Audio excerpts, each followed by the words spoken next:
Hi, I'm Katie from Oddkin Studio, and this is the video that goes with my Oddkin frog pattern, which you can find below this video. And this pattern is really about using up odds and ends and scraps. You shouldn't need to buy fabric to make these.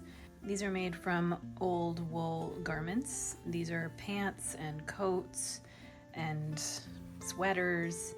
So I love to use thin wool and cashmere to make my Oddkins, but you can absolutely use this pattern with quilting cottons and t-shirt fabric.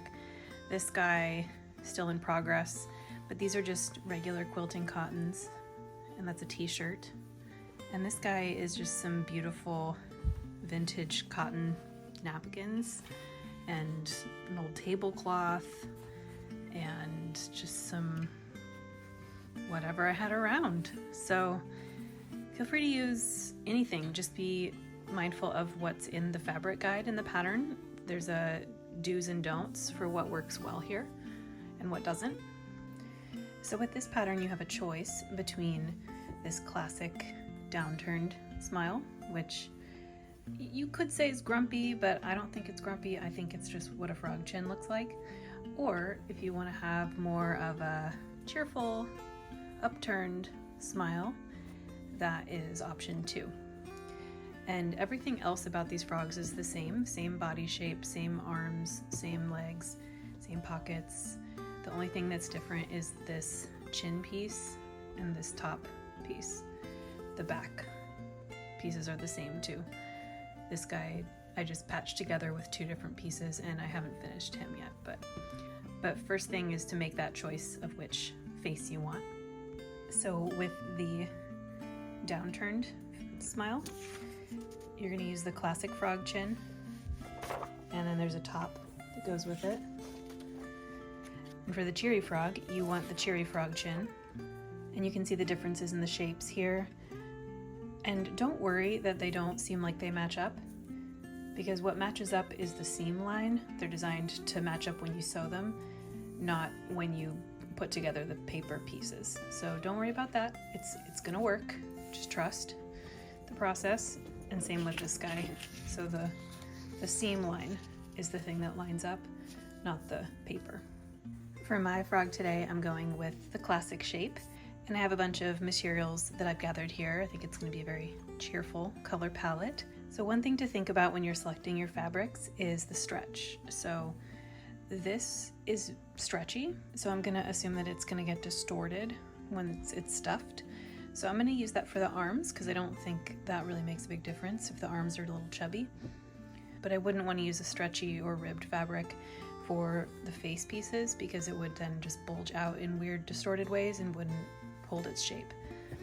You can absolutely use things that have no stretch. I'm going to use this. But if you do use something stretchy for the face, I found that it works really well to have the stretch direction this way, and then the chin will kind of pop out and be kind of chubby and cute. But you don't want the stretch to go this way, because then your frog will just get really tall and it'll just look kind of out of proportion. The body piece can be made of patchwork, so take some time to just design your frog and just look at all the colors and kind of just plan out how it's gonna look. This is one of my favorite parts of the process. Next, you're going to cut out all your pieces. I like to use a rotary cutter for this.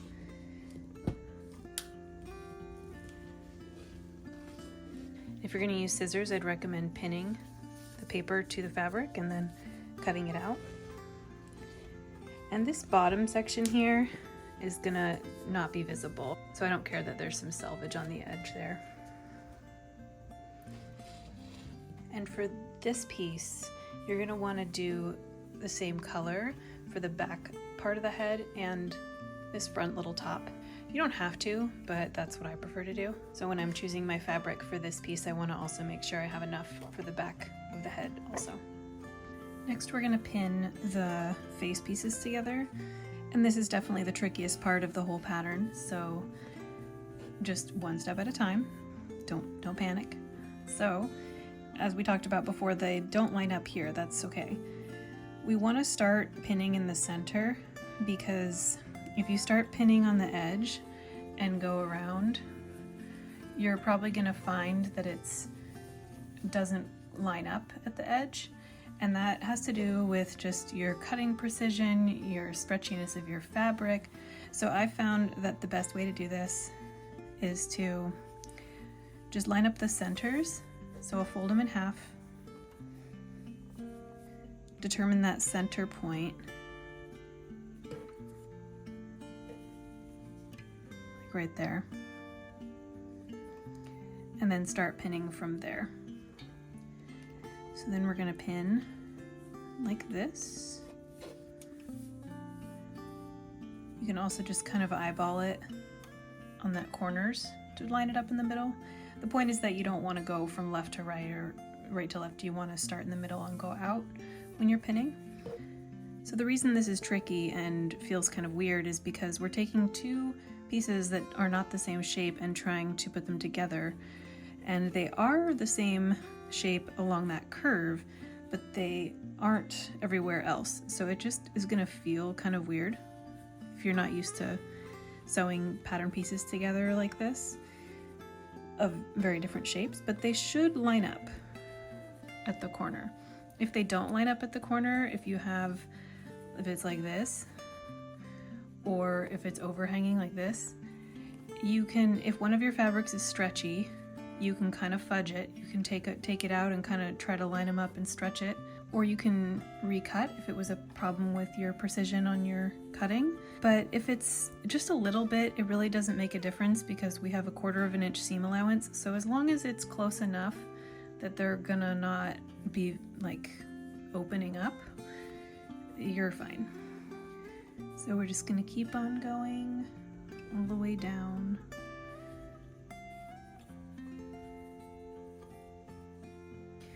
So now we're going to sew this seam on the sewing machine, and we'll end up with something like that. So there's a couple tricky things here to be aware of. One is we don't want to take the pins out until it's right up against the presser foot, and that's because if we take these pins out now, as you can imagine, it would just get all misaligned. So we just want to really keep that curvature, and so we want to pin very generously here. The other thing to be aware of is as you're sewing, these are gonna try to bunch up and wrinkle. And it's gonna bunch up because again, they're just not shapes that lie flat together. And so the only thing we care about is this spot right here that we're sewing and making sure that that's flat and nicely aligned. Always gonna do a back stitch. So you can see right here it's trying to bunch up. So I just want to go slow and I want to make sure it's flat, make sure I'm not sewing any wrinkles down.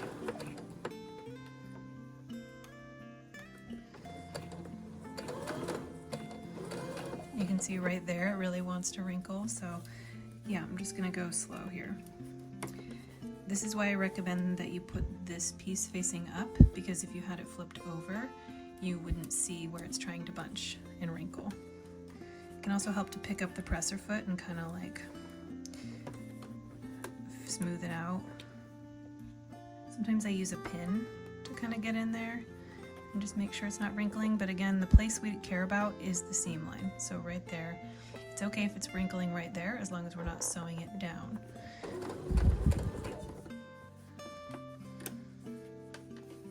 Is more or less difficult depending on the fabrics you're using. My fabrics have no give, they're not stretchy at all. But if your fabrics are a little stretchy or like wool, it'll fight you less. So this is kind of the worst case scenario. But we're managing, we're getting through it. Oops. So now we're gonna check that I didn't sew any wrinkles in there. Looks like I did not. If you do have like a crease or a wrinkle, you can just unpick that with a seam ripper and just fix that one little spot. I do that a lot, but looks like I was successful this time. Okay, now we're gonna take it over to the iron and give it a good press. Now we're gonna press this with the iron, and that's really nice for, like, I have a little wrinkle right there. That's really nice for smoothing that stuff out. So I wanna press the seam allowance down towards the chin rather than up like this. I wanna press it down that way. And so I'm just going to lightly Do that, kind of smooth it down.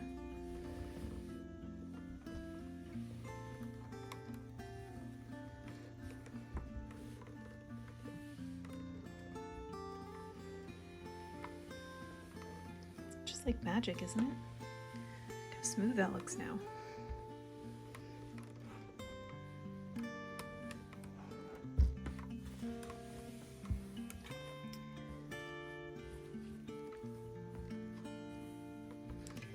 And we want to do the front side too. So now it just looks super smooth. It's really satisfying. Next, we're going to take the back piece and we're going to pin that together. I don't use a ton of pins, just enough that it doesn't get warped while I'm sewing. You can use as many pins as makes you feel secure and happy. And they should line up. They should match up. If they don't match up, you can trim them, or you can just have a more generous seam allowance to try to kind of compensate, but they should line up if you cut them carefully. Okay, that's enough pins for me. And I'm gonna go to the sewing machine now and I'm gonna sew around the whole edge. And I'm gonna leave this open. Okay, so I've sewn around the edge. If this is a really bulky fabric, I would go around and trim, just not super close, but like trim off a little bit of that bulky excess. I have really thin, lightweight linen here, so I'm not gonna do that.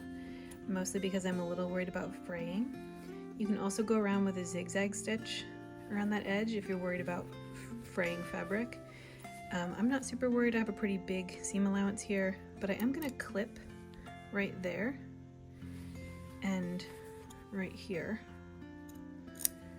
because that will just help those shapes be a little bit smoother.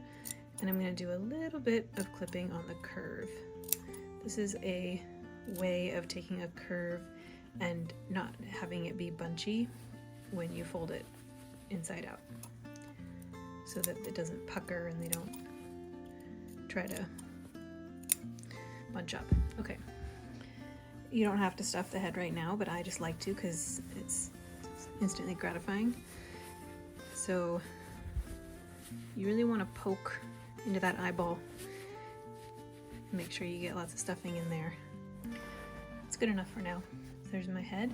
Now we're going to put the head aside and work on the body. So for the body piece here, I'm going to do a patchwork. So the back panel, I'm just going to have be one piece, but the front panel, I'm going to do a patchwork with the bottom panel being the purple, and then I'm going to do an orange in the middle, and then I'm going to do this blue polka dot at the top. So the way that I'm going to do that, I need to make a panel that's a little bit bigger than the piece that I'm cutting, just to make them straight. If you like having things straight, you don't have to like that. I'm going to use my little quilting ruler, and I'm just going to use that to cut a rectangle. So this part is just really imprecise. I'm just trying to get roughly a big enough panel. So I'm gonna do this just a little bit bigger than it needs to be. And so now what I'm gonna do is sew this right there.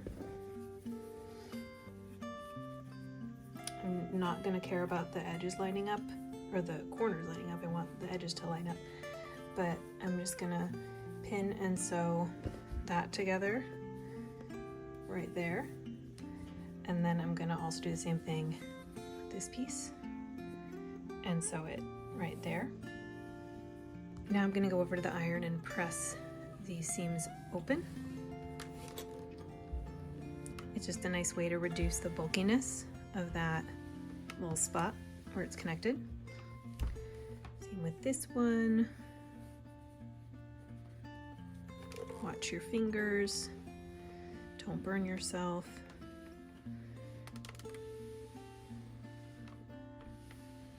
So there's my panel. Now I'm going to take my panel and cut it to size. So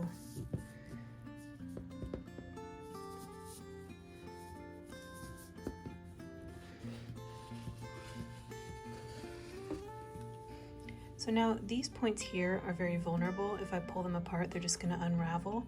So now I'm going to go over to the sewing machine and I'm just going to do a little back and forth right there, just to really make sure those edges don't unravel on me.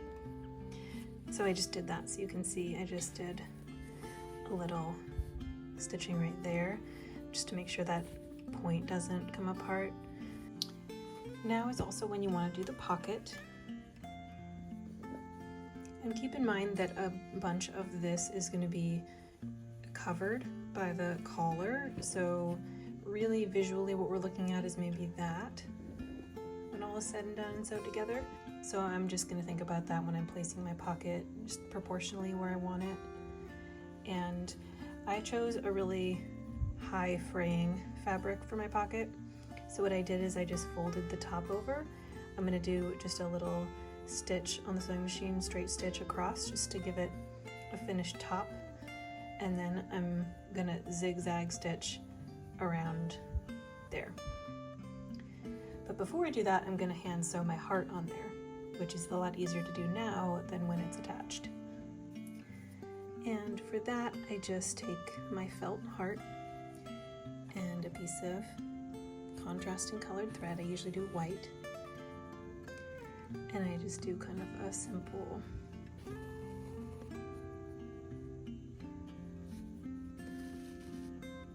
stitch like that. And when I get to the last stitch, go to the back, and I do a little knot in the back a couple times.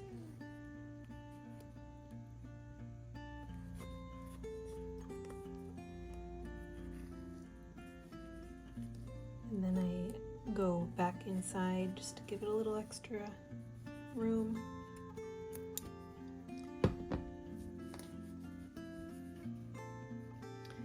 I just went over to the sewing machine and just did a little straight stitch there, in case you want to have a little finished edge. And then I'm going to pin this where I want it. Okay, here are my pro tips for cutting these out, because it's tricky, they're small, they're fussy. So what I do is I start with a rougher cut.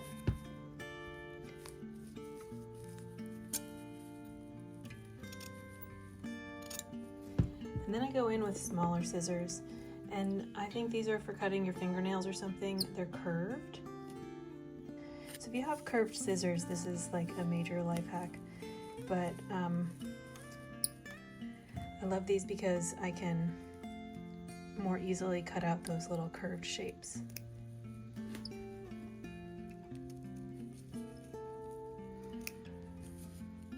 And so what I'll do is just kind of do one side of the curve, and then I'll flip it over and finish the other side.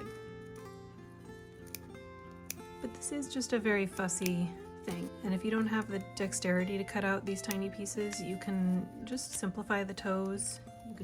You don't have to make them this intricate.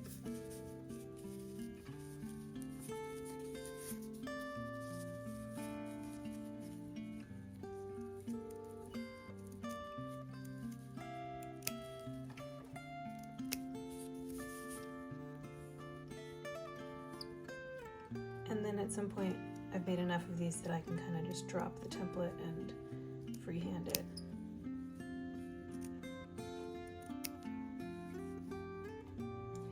Now there is a trick with sewing the arms and legs. This is my arm. So the way we're going to sew this is it's going to go inside like that. And then we're going to put the other one on top. And then we're going to sew like this. The problem is this is too big, that it's going to get sewn into the seam. So there is kind of an art to tucking those in before you sew them, want it to stick out about that much, but you don't want to catch the toe when you're sewing that seam, so just be careful with that. I like to use clips for this.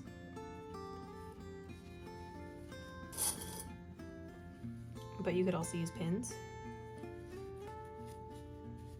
So now the toes are kind of tucked in so they won't get sewn, and then we're just going to take it to the sewing machine and go down around like that.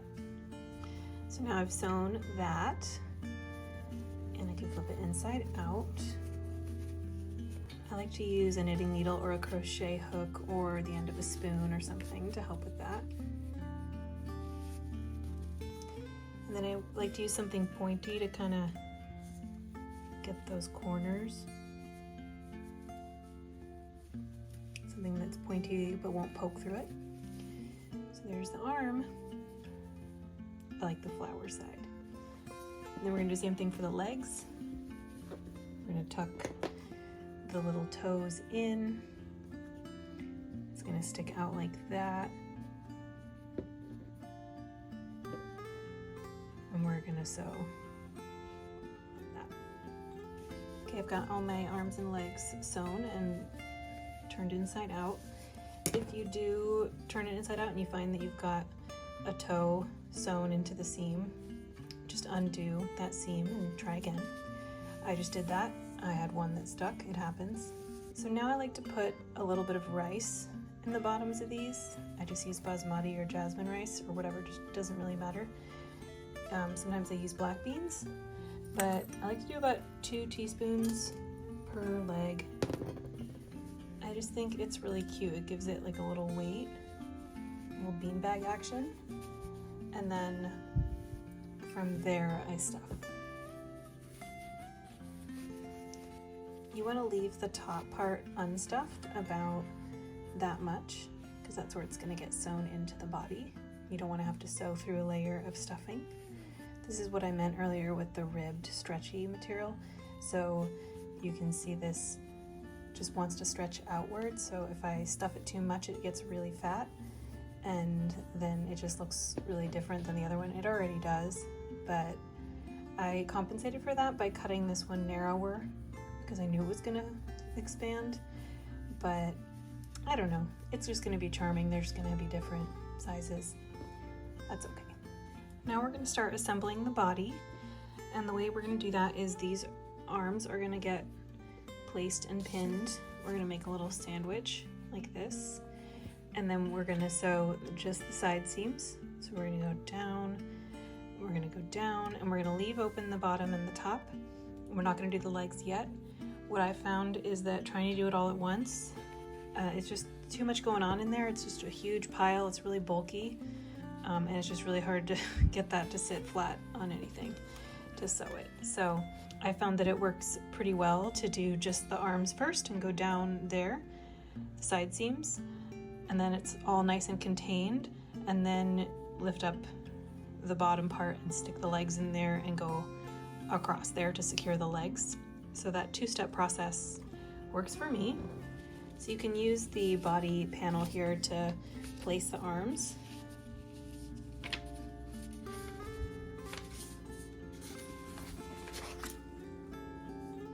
And put mine right there. And I am going to just do it horizontally for now, like that. Now we've got the frog giving itself a little hug. And then I'm going to take my clips and kind of try to get that as flat as I can. Definitely want one on the end. You can also absolutely do this with pins. I just find that the clips are nice for these kind of bulkier jobs. And same thing here, we want to pin that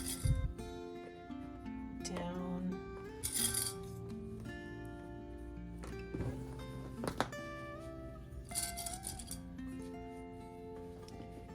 And you can see it's trying to push this up, so it's important that we try to line up these bottom pieces down here and not let this bulk of the arms push it up. Okay, so now I'm going to take it over to the sewing machine. I'm going to sew straight down that seam.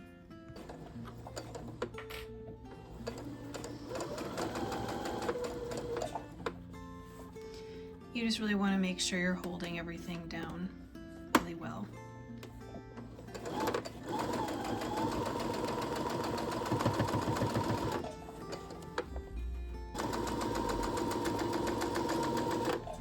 So now it's leg time. First, before we do the legs, I'm just going to flip this inside out, make sure I like it. Make sure I like where those arms are positioned. Yep, looks good. If you did need to redo something about the arms, now's the time to do it. Now we're gonna get the legs in there. So I'm just gonna stick those in. You wanna check that your legs are the same length at this point. Sometimes they're not. And now you can see it's really bulky, which is why we don't want to try to do the arm seam when it's this thick. And now it's just an art of getting these lined up.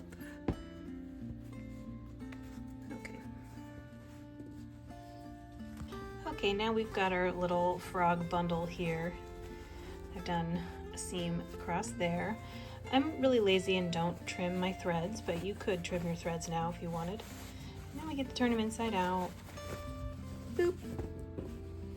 Oh, so cute. And you'll see how we attach the body and the head in a second. But now we're gonna stuff this to be nice and dense. Okay, this part is just a little bit funny, attaching the head to the body. So what's gonna happen is the neck is gonna go inside this section, but both of them have too long of a fabric on purpose. So this is kind of just a mess around process to try and get the stuffing amount right in the neck and just getting it to attach in a way that feels nice and solid. So I start by folding this down a good inch, and then I'm gonna just kind of stuff the neck piece in there, and then I'm just gonna kind of roll that until it's at a height that I like.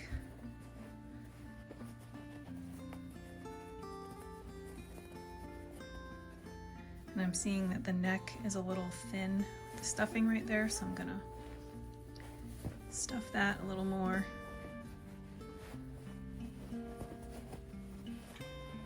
Okay, and I'm just gonna pin that right there. Pins are an essential part of this process. Okay, now I'm gonna kind of work my way around and keep kind of shoving this neck piece in there.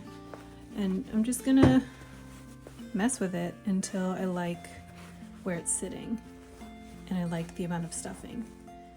Don't worry about it looking nice because we're gonna put a collar over all of this, so you're not gonna see the seam. This is more about trying to get the placement right. And I can see right here that it's a little thin again. I often kind of stuff this as I go. So what we're going for here is, again, just like a nice solid connection. If it's feeling flimsy, keep stuffing it, keep messing around with it until you like where that neck is sitting. This is kind of a funny method, but I think it works really well. So I'm going to take a double piece of thread. I want strong thread, something that really won't break. And I'm just gonna go in here and do a pretty ugly connecting stitch. And it's ugly because it's gonna get covered up. I'm not gonna see it. So this is just really a functional stitch. Careful of those pins. You're gonna stab yourself if you're not careful.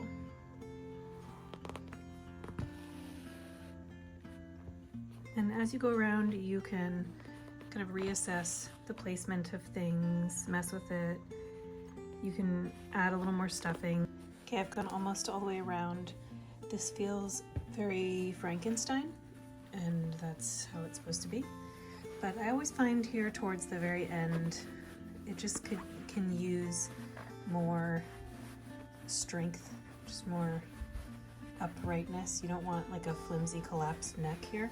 So once it's almost all the way around and you don't have pins stabbing you, just really make sure that's a nicely stuffed connection right there. And now we're going to cover up this Frankenstein seam here with a nice tidy collar so no one will know.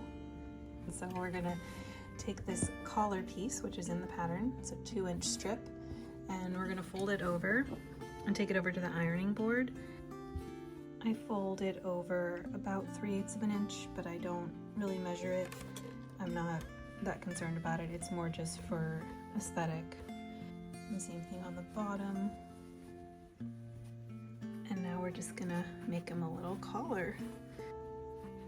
I like to overlap it like this and then fold it over like that. Pin it in place. And then I'm gonna go around, and you can either do like a straight stitch kind of thing visibly there, or you can do like a whip stitch around the edge. Not sure which one I'm gonna do yet. You can also use a piece of ribbed sweater edge, like a sweater lining or a cuff, and that's really cute. It looks like a little turtleneck. So you can see where I've done that here. I haven't sewed it yet. So there's my Frankenstein seam, and then I like to just fold over the raw edge like that, and then I'll go around and neaten it up as I'm sewing it around, but that's another option.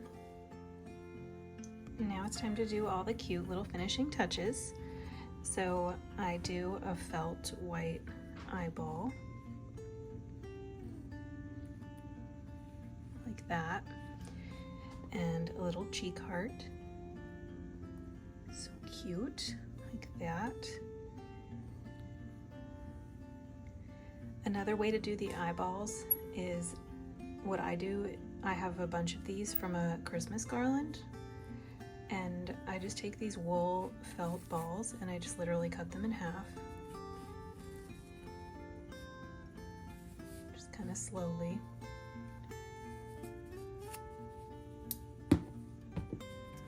And then I do just the same thing that I would do with a flat eyeball and sew it around the edge. But for our purposes today, we're gonna stick with the classic, which is so cute. And then for the mouth, you can use a regular piece of yarn, but I like to do a crocheted chain. I'm not gonna teach you how to do that in this video. If you don't know how to make a crocheted chain, you can go on YouTube and just search how to make a crochet chain, and there's a million videos out there. It's pretty simple. There's lots of ways to do this, but I'm just going to show you the way I do it. So I will make my crochet chain about the right length, but I'm not going to tie it off yet. I'm going to give myself just some extra here and make that loop a little big so I can come back to it. And then I'm going to take this end, put it on a big darning needle, and what I'm going to do is go right into that corner, and I'm going to come out the back. I know this is weird, but just bear with me. So what that does is allows me to have an invisible connection here. I'm not going to cut that off yet. And now I'm going to go around with a needle and thread and sew that down.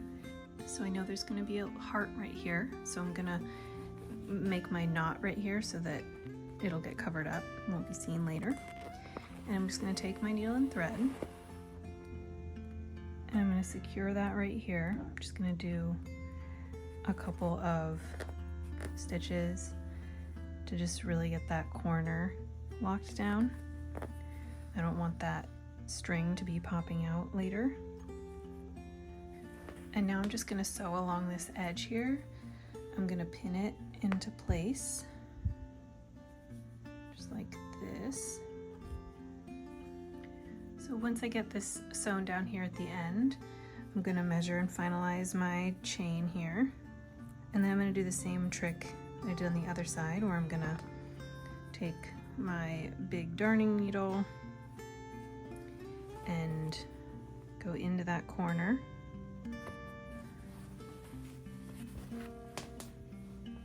Pop out the back.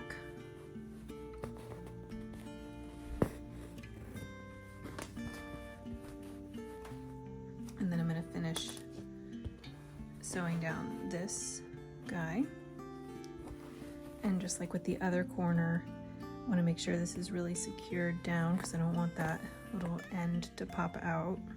And I love it when the color of this thread is the same color as the thread I want to use for the heart, because then I just pop on over here to the heart cheek area and keep sewing. So that's how I do the mouth, and then I'll come back here once those are all final and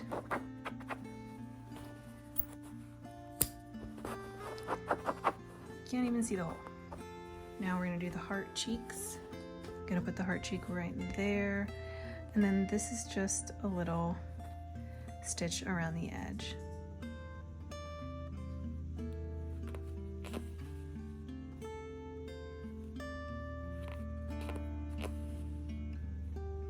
For the eyeballs, I like to use a strong white thread, and I start with the button and just sew that on, and then decide how you want your eyeball. Do you want them looking down? Do you want them looking up? And then I start doing kind of a simple stitch around the edge like that, and I just do that all the way around. And I like to do a little patch on the knee because it's just really cute.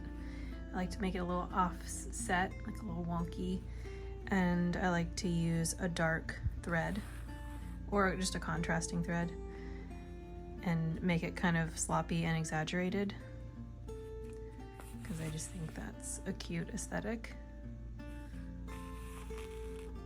I decided to do a similar kind of stitching on the collar because it felt kind of cartoonish and doodly. And that's it. We're all done. I hope you had fun making your frog, and I hope that this video was helpful. If you want to make other things like this, you can check out my other patterns and my other videos. And if you make frogs, I want to see them. Tag me, use the hashtag OddkinFrog, or email me. I love to see what people make with my patterns. So that's all for now. Bye!